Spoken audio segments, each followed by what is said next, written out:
Class 8 pay attention 2.1-এর 20 নম্বর অঙ্ক দেখো, খুব ইম্পর্টেন্ট, পরীক্ষায় থাকবে।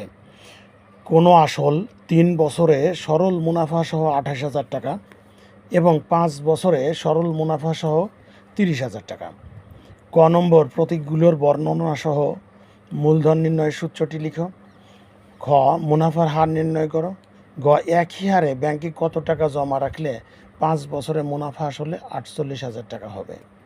তো এখানে দেখো, ক নম্বর, প্রতীকগুলোর বর্ণনা সহ মূলধন নির্ণয়ের সূত্রটি লিখো। এটা তোমাদের জানাই আছে। সূত্রটা হলো আই সমান PRN বা PRN সমান আই। তা অতএব পি সমান I/RN, এটা তো তোমাদের জানাই আছে। এখানে পি সমান হলো মূলধন, আর হলো মুনাফার হার, এন হলো সময় বা বছর এবং আই হলো মুনাফা। আচ্ছা, মুনাফার হার নির্ণয় করো। মুনাফার হার নির্ণয় করতে হলে তোমার 100 টাকার 1 বছরের মুনাফা নির্ণয় করতে হবে। তাই 100 টাকার 1 বছরের মুনাফা নির্ণয় করতে হলে তোমাকে কি করতে হবে? এখানে দেখো, এই যে 3 বছরের মুনাফা সহ 28,000 টাকা এবং 5 বছরে সরল মুনাফা সহ 30,000 টাকা। তা আমরা এখানে লিখতে পারি আসল যোগ 5 বছরের মুনাফা 30,000 টাকা, আর নিচে হলো আসল যোগ 3 বছরের মুনাফা 28,000 টাকা। আমরা যদি বিয়োগ করি, আসল বাদ যায়, এখানে থাকে কি 2 বছরের মুনাফা সমান হলো 2,000 টাকা। অতএব 1 বছরের মুনাফা হবে 1,000 টাকা। এই যে 30,000 টাকা থেকে 28,000 টাকা বাদ দিলে 2,000 টাকা। 2 বছরের মুনাফা 2,000 টাকা, তাহলে 1 বছরের মুনাফা 1,000 টাকা আমরা পাচ্ছি। এবং এখান থেকে 5 বছরের মুনাফা কিন্তু 5,000 পাবো, আর 3 বছরের মুনাফা কিন্তু 3,000 টাকা পাবো। তা এখানে বলেছে মুনাফার হার নির্ণয় করতে। তাহলে আমরা মুনাফার হার কীভাবে নির্ণয় করব? আমরা লিখব যে 5 বছরের মুনাফা 5,000 টাকা, মুনাফা আসলে 30,000 টাকা। 30,000 টাকা থেকে 5,000 টাকা যদি বাদ দিই তাহলে আসল পাবো। আসল 5,000 হয়। 5,000, 30,000 থেকে 5,000 বাদ দিলে 25,000 টাকা হয়। তা আমরা এখানে 25,000 টাকা আসল পেলাম। 25,000 টাকার 5 বছরের মুনাফা 5,000 টাকা। 1 টাকার 1 বছরের মুনাফা কত? এবং 100 টাকার 1 বছরের মুনাফা যেটা আমরা পাবো, এখানে রেজাল্ট কিন্তু মুনাফার হার তাই হবে। আবার একই হারে ব্যাংকে কত টাকা জমা রাখলে 5 বছরে মুনাফা আসলে 48,000 টাকা হবে। ওই একই হার, এখানে যে মুনাফার হারটা পাবো, 100 টাকার 1 বছরের মুনাফা কত, 100 টাকার 5 বছরের মুনাফা কত পেলাম, সেই মুনাফা আর 100 যোগ দিলে মুনাফা আসল হলো। মুনাফা আসলে যদি অত টাকা হয়, তাহলে সেক্ষেত্রে আসল কত? মুনাফা আসলে 1 টাকা হইলে আসল কত? মুনাফা আসলে 48,000 টাকা হইলে আসল কত? এইভাবে যদি আমরা বের করে ফেলি, তাহলে অঙ্কটা কিন্তু হয়ে গেল। তা তোমাদের বোঝার সুবিধার্থে আমি এটা আগেই করে রেখেছি তোমাদের জন্য। দেখো, আমরা জানি পি সমান মূলধন, এন সমান সময়, আর সমান মুনাফার হার এবং আই সমান হলো মুনাফা।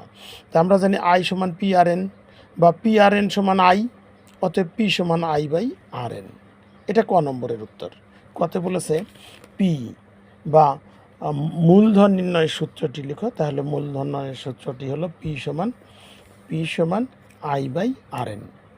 এবার খ নম্বরে বলেছে মুনাফার হার নির্ণয় করো। তা খ নম্বর করার জন্য আমরা ঠিক এভাবে করব। দেখো, আসল যোগ 5 বছরের মুনাফা 30,000 টাকা, তাহলে আসল যোগ 3 বছরের মুনাফা 28,000 টাকা দিয়াই আছে। আমরা বিয়োগ করলাম, বিয়োগ করলে আসল কেটে যায়, থাকে 2 বছরের মুনাফা 2,000 টাকা। 1 বছরের মুনাফা 2,000 ভাগ 2 সমান হলো 1,000 টাকা। তাহলে কি হলো? 3 বছরের মুনাফা হলো 1,000 গুণ 3 সমান 3,000 টাকা। তাই এখানে কিন্তু মুনাফা আসলে ছিল 28,000 টাকা, 3 বছরের মুনাফা হলো 3,000 টাকা। যদি বাদ দিই তাহলে আসল কিন্তু 25,000 টাকা হয়। আমরা আসল 25,000 টাকা পেয়ে গেলাম এবং 3 বছরের মুনাফাও 3,000 টাকা পেয়ে গেছি। তার মানে কি 25,000 টাকার 3 বছরের মুনাফা হলো 3,000 টাকা। 1 টাকার 1 বছরের মুনাফা কম, অর্থাৎ 3,000 উপরে, আর নিচে 25,000 গুণ 3 টাকা। 100 টাকার 1 বছরের মুনাফা বেশি, অতএব 3,000 গুণ 100 ভাগ 25,000 গুণ 3। আমরা যদি কাটাকাটি করি 0 0 0 0 0 0 কেটে দিলাম। কেটে দেওয়ার পরে দেখো, এই যদি আমরা এখন এই 25 দিয়ে, এখানে নিচে 25 আছে, এই 25-এর সাথে যদি আমরা 300 কাটি, তা 30-এর মধ্যে 25 যায় একবার, আর থাকে 5, 0, 50, 50-এর মধ্যে 25 দেয় দুইবার, 12 হলো। উপরে 12 আর নিচে এদিকে হলো কত দেখো 3। এই 3 আর 12 কেটে হলো 3 4 12, 4 হয়েছে, তার মানে 4। 4টা কি 100 টাকার 1 বছরের মুনাফা 4 টাকা, তার মানে হলো মুনাফার হার। 100 টাকার 1 বছরের মুনাফা হলো মুনাফার হার 4 টাকা।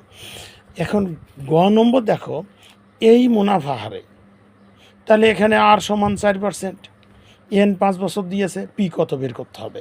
মুনাফা আসলে এখানে দিয়েছে 48,000 টাকা। তা 100 টাকার 1 বছরের মুনাফা 4 টাকা, 100 টাকার 5 বছরের মুনাফা 20 টাকা, তাহলে মুনাফা আসল কত হলো 120 টাকা। তাহলে মুনাফা আসল 120 টাকা হইলে আসল 100 টাকা, মুনাফা আসল 1 টাকা হইলে আসল কম 100 ভাগ 120, অর্থাৎ মুনাফা আসলে যদি 48,000 টাকা হয় তাহলে বেশি হবে। সেক্ষেত্রে কি 100 গুণ 48,000 ভাগ হলো 120, 0 0 কেটে গেছে। এই 12 দিয়ে 4800কে কাটা হলো 4 12 48, 400 হলো। তাহলে 400 গুণ 100 সমান হলো 40,000। তাহলে এখানে আসল হলো 40,000 টাকা। Thank you very much.